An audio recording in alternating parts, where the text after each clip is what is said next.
नमस्कार, हरियाणा न्यूज देख रहे हैं आप और मैं हूं आपके साथ हितेंद्र। आदमपुर के महासंग्राम में आज चर्चा करेंगे क्योंकि आदमपुर का महासंग्राम जो है वहां पर सियासी बिसात बिछ चुकी है, नामांकन हो चुके हैं सभी दलों के।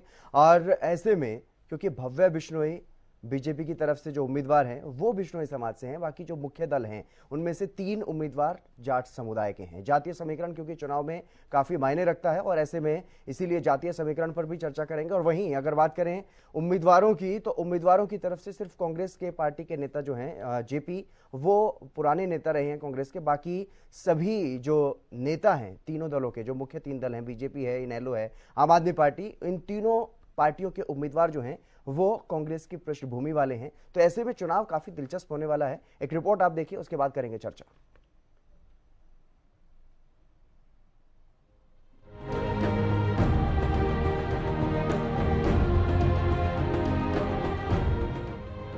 आदमपुर उपचुनाव में 14 अक्टूबर का दिन नामांकन का आखिरी दिन था। नामांकन के आखिरी दिन कांग्रेस उम्मीदवार जयप्रकाश और इनेलो उम्मीदवार गुरडाराम ने नामांकन दाखिल किया। चुनावी मैदान में कई आजाद उम्मीदवार तो ताल ठोक रहे हैं, लेकिन मुख्य मुकाबला 4 दलों में माना जा रहा है। उनमें भी कांग्रेस उम्मीदवार जयप्रकाश, बीजेपी के उम्मीदवार भव्य बिश्नोई के बीच मुख्य मुकाबला माना जा रहा है। भव्य बिश्नोई पहले ही नामांकन कर चुके हैं।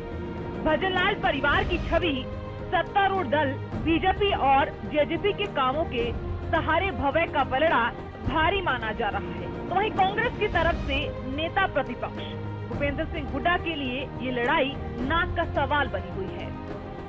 इस अंधी बहरी सरकार को जगाना है, बाहर करना है, तो मेरी आपसे निवेदन है कि आप, क्योंकि मेरे को जरूरत है, हमारे को जरूरत है इसकी, विधानसभा में जयप्रकाश की आवाज गूंजनी चाहिए ताकि वो हमारे साथ खड़ा होकर लड़ाई लड़े। इसके अलावा इनेलो की अभय चौटाला ने गुरडाराम नंबरदार को सभी उम्मीदवारों से मजबूत उम्मीदवार बताया। कोई मुद्दा नहीं है इस चुनाव में आकर के लोगों के बीच में कहने के लिए। हमारे पास सरकार के खिलाफ अनेक मुद्दे हैं जिनको लेकर के हम लोगों के बीच में जाएंगे। लोग हमारी बात से सहमत होंगे और हर हालत में हमारे प्रत्याशी के पक्ष में वोट डाल करके अब की बार आदमपुर की तस्वीर को बदलेंगे। भव्य बिश्नोई पर दाव खेला लगातार। भव्य बिश्नोई तो पूरे इलाके से वाकिफ भी नहीं है। वो तो बेचारा स्टूडेंट रहा, पढ़ता रहा और विदेश में पढ़ाई करता रहा। उसको आम आदमी की तकलीफ की क्या जानकारी है। तो वहीं बीजेपी की तरफ से भव्य बिश्नोई के नामांकन के बाद भव्य बिश्नोई जीत का दावा कर रही है। आदमपुर की जनता का पूरा आशीर्वाद इस नौजवान के साथ है। भारतीय जनता पार्टी की पूरी ताकत इस चुनाव में भव्य के साथ, क्योंकि जब 2 चीज़ें एक साथ इकट्ठी होकर आती हैं, एक मोदी जी की लोकप्रियता है, मनोहर लाल जी हरियाणा सरकार के काम हैं, और बिश्नोई परिवार का भी इस हलके में एक अपना पुराना प्रभाव है, तो मुझे लगता है कि जैसा भव्य का नाम है उतनी ही भव्य जीत होगी, उतनी शानदार जीत होगी। सभी उम्मीदवारों का नामांकन हो चुका है क्योंकि मुख्य दलों पर हर किसी की नजरें रहती हैं। ऐसे में सभी दलों की मेहनत शुरू हो चुकी है। परीक्षा की घड़ी नजदीक है, लेकिन दिलचस्प बात तो ये है कि सिर्फ कांग्रेस उम्मीदवार ने पार्टी के नेता और पूर्व मंत्री जेपी को चुनाव में उम्मीदवार बनाया है। बाकी सभी दलों ने दूसरे दलों के नेताओं पर भरोसा जताया है। क्योंकि कुलदीप बिश्नोई ने दल बदला तो यहाँ उपचुनाव की घोषणा हुई। उसके बाद आम आदमी पार्टी ने भी बीजेपी से आए उम्मीदवार सत्येंद्र सिंह पर भरोसा जताया है। कांग्रेस ने पूर्व मंत्री जेपी को मैदान में उतारा है, तो वहीं कांग्रेस के नेता गुरडाराम नाराज हो गए हैं। उन्होंने इनेलो में शामिल होने का फैसला किया, जिसके तुरंत बाद उन्हें इनेलो ने उम्मीदवार घोषित कर दिया। बहरहाल अब देखना होगा कि दल बदलू के सहारे उपचुनाव कितना दिलचस्प होगा, कौन किस पर पड़ेगा भारी। Bureau report, Haryana. और चलिए अब आपको जातीय समीकरण भी बता देते हैं। आदमपुर हलके में क्या कुछ जातीय समीकरण है, कौन सी जाति के कितने ज्यादा वोट हैं। जातीय समीकरण आदमपुर हलके में 1,71,000 से ज्यादा मतदाता हैं। जाट समाज के सबसे ज्यादा करीब 52,000 वोट वहां पर हैं। तो ऐसे में लेकिन बिश्नोई समाज के भी दूसरे नंबर पर है, 31,000 वोट वहां पर हैं सबसे ज्यादा वोटों में। और एससी के करीब 30,000 मतदाता हैं। और इसके अलावा बीसीए के 29,000 और बीसीबी के करीब 4,800 वोट वहां पर हैं। सामान्य जाति में ब्राह्मणों के सबसे ज्यादा वोट हैं, 5,700 वोट। और इसके अलावा अग्रवाल समाज के भी करीब 5,000 वोट हैं। लेकिन अब ये देखने वाली बात होगी कि कौन से समाज का वोट कहां खिसकता हुआ नजर आएगा। करीब 4,000 वोट पंजाबी भी हैं और 780 वोट मुस्लिम भी हैं। और करीब 1,900 वोट राजपूत के हैं, 75 वोट ईसाई हैं। और एससी में हरिजनों के सबसे ज्यादा करीब 21,000 वोट हैं।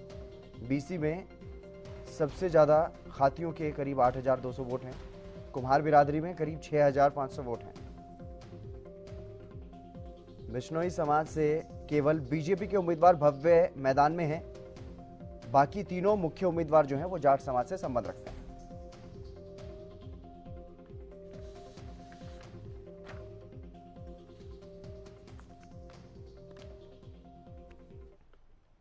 चलिए अब चर्चा करेंगे आदमपुर के महासंग्राम को लेकर के।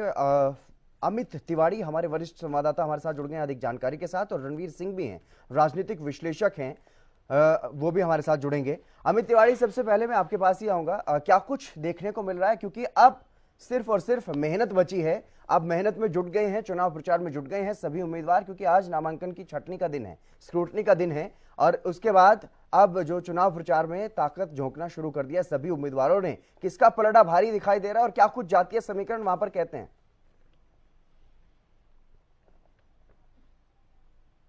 हितेंद्र, महत्वपूर्ण बात यही है कि कल तक की जो तारीख थी नामांकन की, उस समय तक 27 नामांकन पत्र दाखिल हो चुके हैं। अगर मुख्य रूप से बात करी जाए तो 4 जो उम्मीदवार हैं चौकोणीय मुकाबला बनाने की पूरी कोशिश करेंगे। उनमें भाजपा के भव्य बिश्नोई हैं, कांग्रेस के जयप्रकाश हैं और आम आदमी पार्टी के सत्येंद्र सिंह है। और इनेलो ने कुर्डाराम नंबरदार को अपना उम्मीदवार बनाया है। तो चौकोणीय मुकाबला बनाने की पूरी कोशिश रहेगी। और आज छंटनी के बाद और फिर 17 तक नाम वापसी की तारीख है, उसके बाद ज्यादा स्पष्ट हो जाएगी कौन कौन उम्मीदवार मैदान में टिकता है। यानी कि जो गंभीर उम्मीदवार नहीं होंगे वे मैदान छोड़ भी देंगे और उसके बाद से जो प्रचार युद्ध चलेगा। हालांकि भव्य बिश्नोई की बात करें तो उन्होंने अपना जो चुनाव प्रचार अभियान है वो पहले से ही शुरू कर रखा है। करीब 3 तारीख से ही उनके पिता पहले दौड़ धूप करना शुरू कर दिया था। उन्होंने हल्के के मतदाताओं से संपर्क साधना। बिश्नोई परिवार की परंपरागत सीट रही है। चौधरी भजनलाल 1968 से लगातार जो पहले चुनाव जीते, उसके बाद से कोई दूसरा उम्मीदवार यहां आया ही नहीं जिसने जीत का स्वाद चखा हो। अब बात करें दौड़ धूप की, कौन कितने पानी में है, कितना कुछ रहेगा, यह स्टार प्रचारक जब जमीन पर उतरेंगे तब पता चलेगा। हालांकि तीनों ही अगर बात करें तो आम आदमी पार्टी, भारतीय जनता पार्टी, कांग्रेस ने अपने स्टार प्रचारकों की सूची जारी कर दी है। और सूची भी इस ढंग से बनाई गई है कि सभी जो मतदाताओं से सीधा संपर्क किया जा सके। जिस हिसाब का आपने जातीय समीकरण रखा है, भारतीय जनता पार्टी की बात करें तो हमेशा से ही वो इस हिसाब से चलती है कि जातीय संतुलन जो है वो साधने की पूरी कोशिश भारतीय जनता पार्टी की रहती है, चाहे प्रचार में या फिर दायित्व सौंपने के मामले में। तो ऐसा भी यहां दिखाई दे रहा है। जो प्रभारी बनाए गए हैं वो कृषि मंत्री हैं, जेपी दलाल सरकार के वरिष्ठ मंत्री हैं, जाट समुदाय से आते हैं। जैसा कि आपने आदमपुर में बताया कि आदमपुर में सर्वाधिक मतदाता जो है वो जाट समुदाय से हैं। ऐसे में जेपी दलाल को ही दायित्व सौंपा गया है आदमपुर का चुनाव प्रभार का। उसके बाद उन्होंने जो भारतीय जनता पार्टी ने रखा है, राज्यसभा सांसद हैं कृष्णलाल पंवार, वे ऐसी कम्युनिटी से आते हैं। तो ऐसे में उन मतदाताओं पर भी पूरी नजर भारतीय जनता पार्टी ने रखी है। तीसरे सह प्रभारी बनाए गए हैं सुरेंद्र आर्य, वे पिछड़े वर्गों की तरफ ध्यान देते हैं, उनकी तरफ से उनका प्रतिनिधित्व करेंगे। तो ऐसे में इस प्रकार से व्यवस्था बनाई गई है। अब कांग्रेस की बात आती है तो कांग्रेस किस प्रकार से आगे बढ़ती है। उनके मतदाता जो उनके उम्मीदवार हैं जयप्रकाश, पहले भी चुनाव लड़े हैं। और एक अच्छी बात है कि अब तक जितनी भी बड़ी चुनौती अगर किसी ने दी है भजनलाल परिवार को, तो वो जयप्रकाश ने देने का काम किया है। 6,015 मतों के अंतर से वे 2009 में पराजित हुए थे। तो ऐसे में सबसे बड़ी चुनौती जयप्रकाश की ओर से दी गई थी और इसीलिए शायद उन पर ही भरोसा कांग्रेस ने जताया है। कुरडाराम नंबरदार हैं इनेलो के, वे जाट कम्युनिटी से आते हैं और वे भी लंबी राजनीति है उनकी भी, 40 साल पुराना जो है वो उनका सियासी सफर है। हालांकि कोई बड़ी सफलता उन्हें कभी मिली नहीं, पहले भी उन्होंने चुनाव लड़ा, चौधरी बंसीलाल के साथ थे, हरियाणा विकास पार्टी के टिकट पर चुनाव लड़ा था और वे नजदीकी भी रहे, लेकिन जीत के आसपास वे नहीं पहुंचे, कोई कड़ी चुनौती उन्होंने कभी नहीं दे पाए। सत्येंद्र सिंह है, उन्होंने भी चुनाव लड़ा था, लेकिन लड़ा कांग्रेस के टिकट पर था, करीब 10,000 वोट भी हासिल किए थे। उसके बाद वे भारतीय जनता पार्टी में आ गए, भारतीय जनता पार्टी में कुलदीप आए तो उनको लगा कि निराशा हाथ लगेगी, वे भी छोड़कर आम आदमी पार्टी में आ गए। आम आदमी पार्टी ने अपनी सियासी जमीन यहां मजबूत करनी है और आदमपुर के रास्ते ही वे हरियाणा को जीतने का सपना देखते हैं, तो ऐसे में उन्हें भी बड़ी मेहनत करनी है। स्टार प्रचारकों की उन्होंने भी सूची जारी कर दी है। अब देखने वाली बात होगी कि कौन कितनी मजबूती से जमीन पर उतरता है। हालांकि बात करें भव्य बिश्नोई और कुलदीप बिश्नोई, दोनों पिता पुत्र जमीनी स्तर पर लोगों से, मतदाताओं से सीधा संपर्क कर रहे हैं। तमाम मुद्दे रहने वाले हैं, जातीय समीकरण भी साधने की कोशिश रहेगी। अभी प्रचार का रथ आगे बढ़ेगा, उसके हिसाब से स्थिति स्पष्ट रहेगी। जी, महत्व रखता है और इसलिए जातीय समीकरण पर हम आज चर्चा कर रहे हैं। रणवीर सिंह जी भी हमारे साथ हैं, राजनीतिक विश्लेषक है। रणवीर जी, आपका स्वागत है हरियाणा न्यूज पर। बहुत बहुत धन्यवाद जनाब। जी रणवीर जी, क्या कुछ देख रहे हैं, किस हिसाब से देख रहे हैं, क्योंकि जातीय समीकरण साधने की पूरी कोशिश बीजेपी की तरफ से की जा रही है। बिश्नोई समाज से खुद भव्य को उम्मीदवार बनाया गया है, तो वहीं जो प्रभारी और सह प्रभारी हैं वो भी जातीय समीकरण के हिसाब से जाट और एससी समाज से रखे गए हैं, यानी कि कुल मिलाकर के जाट समुदाय का जितना वोट है आदमपुर हल्के में, उससे ज्यादा वोट जो है वो कलेक्ट करने की कोशिश उनकी तरफ से की जा रही है। जातीय समीकरण की अगर बात करें तो ये सोशल इंजीनियरिंग किसके लिए और कितनी फायदेमंद आपको दिखाई दे रही है फिलहाल?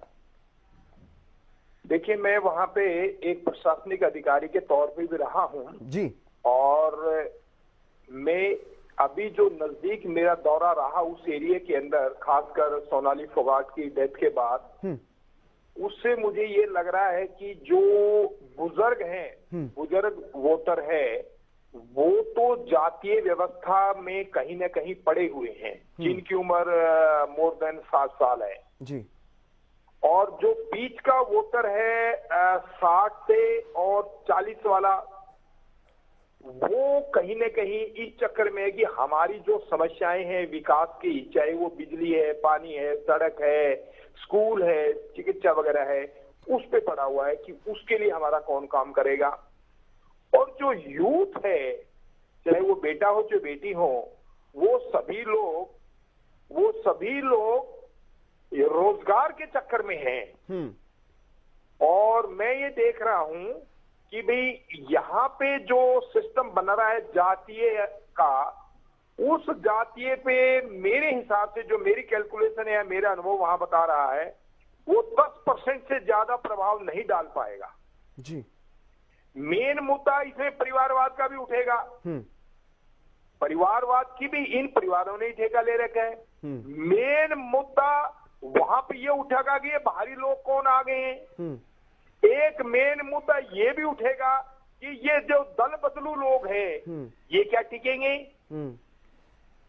तो ये जो यूथ है ना, जो बेरोजगार यूथ है, वो बहुत समझदारी के साथ चौकन्ना होकर के इन सारे नेताओं को देख रहा है। और मैं आपको एक बात गारंटी के साथ कहता हूं कि कोई dark horse, he can be independent, he can be some new party also जी, कोई ऐसा व्यक्ति हो सकता है जो इस परिवारवाद को भगाएगा या इस जातीय व्यवस्था को तोड़ने में मदद करेगा, या जो ये दल बदलू सिस्टम है इसको कहीं ना कहीं आड़े हाथे देगा। अगर या क्या मतलब, ये अपने स्वार्थ के लिए कहीं भी नहीं टिकते हैं। मतलब एक दूसरे की पीठ में छुरा मारना, मीन धोखा देना, इस राजनीति को ये युवा, खासकर सोशल मीडिया का जो ग्रुप है, वो बहुत तेजी के साथ इसको देख रहा है। और अभी पत्ते खुलेंगे 18 के बाद कि सब लोग ये देखेंगे भी कौन सही कैंडिडेट रहता है। और मैं आपको लास्ट एक गलत ना कहूं तो लोग चेहरे को देखेंगे जी कि हु इज द फेस, वहां फेस कौन है, चेहरा कौन है जो यूथ आइकॉन बने, जो यूथ के लिए काम करे, जो उनकी बेरोजगारी के लिए काम करे। और जो बीच का वोटर है 60 से और 40 का, वो ये देखेगा यार कोई आदमी है जो हमारा काम कर दे। कोई हमारी समस्याओं का समाधान कर दे, क्योंकि पार्टी अब मायने नहीं रही है। अब मायने रहेगा वो चेहरा कौन है, इस पे इलेक्शन लड़ा जाना चाहिए। जो मुझे दिखाई दे रहा है वहां पे कि ऐसा कौन सा चेहरा है, क्या यही चेहरे हैं जो हमें रोजाना मतलब वो करते रहते हैं? तो चेहरों की लड़ाई या जातीय लड़ाई ना हो करके अब लड़ाई उस व्यवस्था की होगी कि जो युवा है वो सोशल मीडिया पे काम कर रहा है और वो बार बार मैं मैसेज इनके पढ़ रहा हूं और देख रहा हूं, वो ये कह रहा है कि कोई हमें रोजगार दिलाएगा। उसमें से जो बीच का युवा वो अपने बच्चों के लिए देता है, क्या ये कोई हमारे यहाँ सड़क बनवाएगा, क्या हमारा स्कूल में कोई टीचर लाएगा? वो ये सवाल इन नेताओं से पूछ रहे हैं और इनकी बोलती बंद है, वहां कुछ बता नहीं पा रहे हैं कि ना तो सरकार के आदमी रोजगार के बारे में आज भी 2 लाख वैकेंसी खाली है, कोई नहीं बोल पा रहा है। इनके पास 1 साल है, कितने आदमी लड़कों को लगा लेंगे?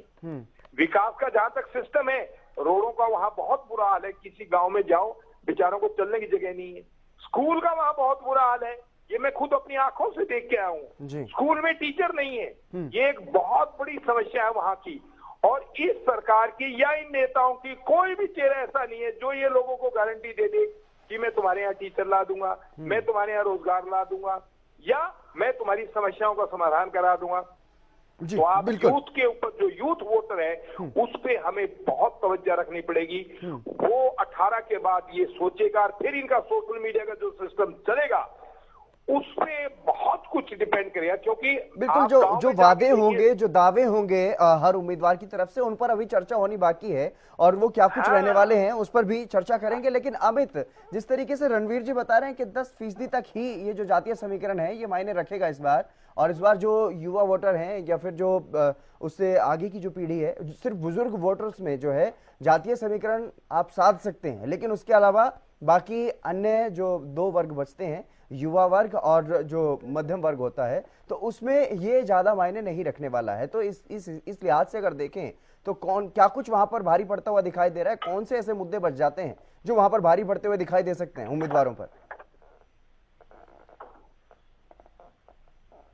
हितेंद्र, जातीय समीकरणों की बात जहां तक करें तो अगर आदमपुर में हमेशा से ही जाट बहुल्य इलाका रहा है, लेकिन जीतते हमेशा भजनलाल का परिवार रहा है, वे बिश्नोई समाज से आते हैं। तो ऐसे में यह एक महत्वपूर्ण बात है कि जाट बहुल्य इलाकों में जहां तकरीबन आपने जैसा अभी बताया कि करीब 52,000 से ज्यादा जो मतदाता वो जाट हैं, और अगर बिश्नोई समाज की बात करें वे 31,000 हैं।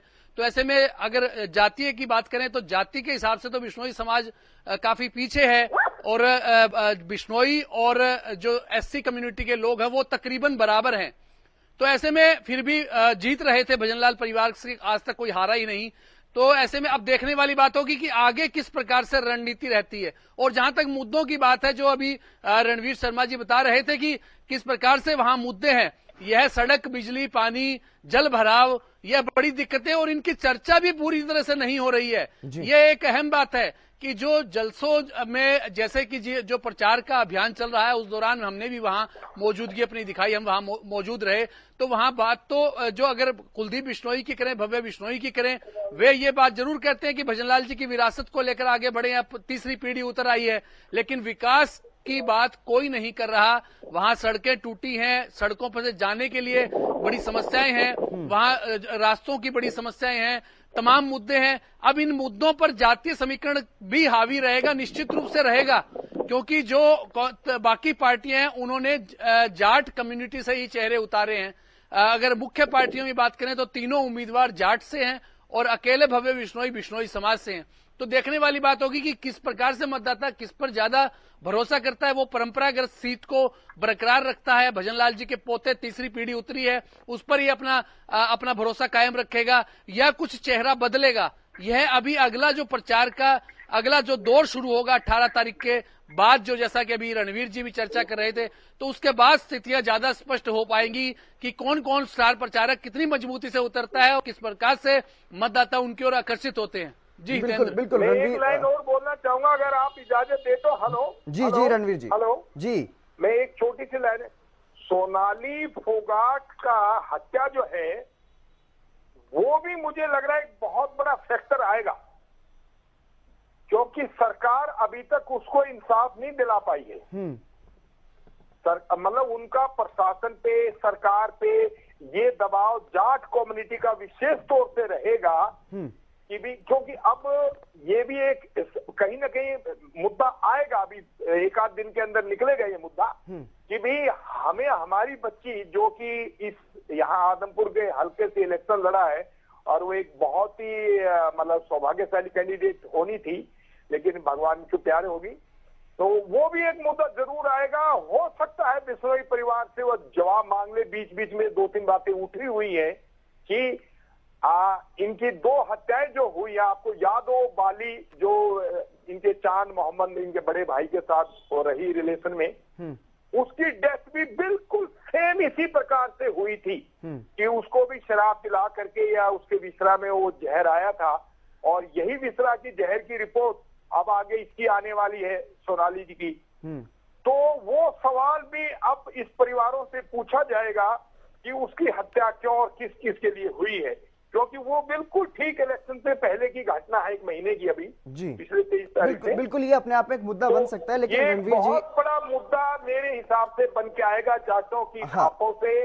पहले भी ये खाप इकट्ठी हो चुकी है और ये मुद्दा उठाएंगे वो लोग कि हमें इंसाफ क्यों नहीं है, इसी मुद्दे पे आएंगे वो, दूसरी बात पे नहीं आए, लेकिन वो ये चाहेंगे हमें इंसाफ दो पहले, फिर वोट मिलेगा। लेकिन परिवार ने सीबीआई जांच की मांग की थी, सीबीआई जांच हो रही है फिलहाल, तो मुझे ऐसा लगता है रणवीर जी कि ये बहुत ज्यादा एक बड़ा मुद्दा नहीं रहने वाला, क्योंकि कुलदीप बिश्नोई खुद जाकर के उनके परिवार से मिल चुके हैं। हाँ, ये बात सही है कि इंसाफ की मांग के लिए बात जरूर उठ सकती है, इंसाफ की मांग के लिए बात जरूर उठ सकती है, लेकिन मेरा सवाल यहाँ पर ये है रणवीर जी, क्योंकि जिस तरीके से 3 जो मुख्य उम्मीदवार हैं, जेपी हैं कांग्रेस से उम्मीदवार, उनको बाहरी बताया जा रहा है, कांग्रेस की तरफ से भारी बताया जा रहा है, लेकिन बाकी अगर तीनों उम्मीदवार की बात करें, चाहे भव्य बिश्नोई की बात करें या कुरुड़ाराम नंबरदार की बात करें या फिर सत्येंद्र सिंह की बात करें, तीनों उम्मीदवार कांग्रेस की पृष्ठभूमि से रहे हैं। ऐसे में कौन सा उम्मीदवार यहाँ पर सबसे भारी और कौन सा भारी किस तरीके से दिखाई दे रहा है, क्या कुछ आप समझ पा रहे हैं, कितना कौन सा उम्मीदवार किसका खेल बिगाड़ सकता है?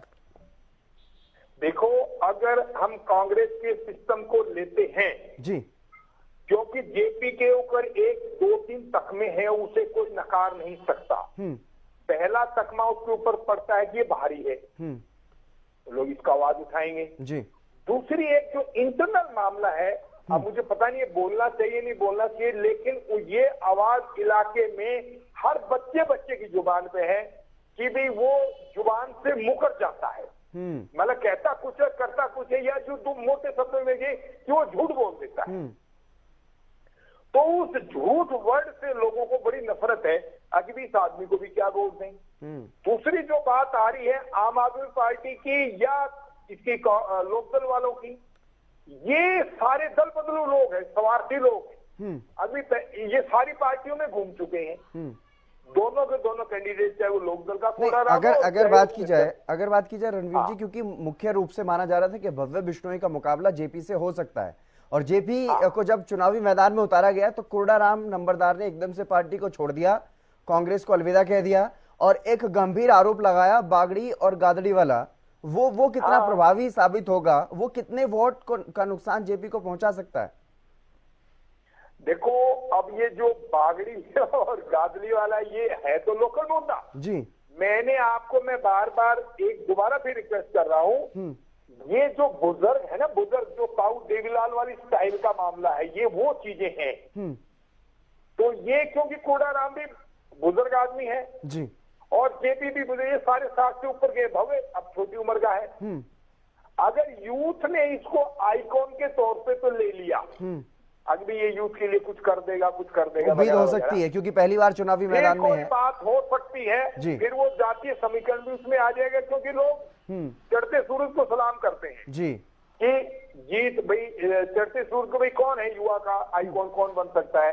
तो इनके बुजुर्गों वाली बात तो ये लागू हो सकती है, गादरी वाली बात उसमें लागू हो सकती है, और जाति व्यवस्था भी उसमें है। मेरा जो अनुभव वहाँ बता रहा है, मैं जी, चलिए तकरीबन गांव का दौरा करके आया हूँ, बिल्कुल वक्त की काफी कमी है रणवीर जी। ये बातें सामने आ रही हैं कि भी हमारे लिए हमारी समस्याओं का समाधान कौन करेगी, सबसे अच्छी बात आ रही है। जी चलिए, बहुत बहुत इसमें शुक्रिया सबसे रणवीर अच्छी जी, बात क्या है? बहुत शुक्रिया हमारे साथ जुड़ने के लिए, तमाम महत्वपूर्ण जानकारी रखने के लिए। अमित तिवारी, आपका भी बहुत बहुत शुक्रिया। तो मुख्य रूप से अगर देखा जाए तो जातीय समीकरण कितना बड़ा फैक्टर रह सकता है इस चुनाव में, ये हालांकि उस वक्त देखने वाली बात रहेगी जब पोलिंग होगी और जब मतदान का जो परिणाम है वो सामने आएगा, तो तभी ये साफ हो पाएगा कि क्या कुछ इसका असर देखने को मिलेगा। लेकिन फिलहाल इस कार्यक्रम में बस इतना ही। नमस्कार।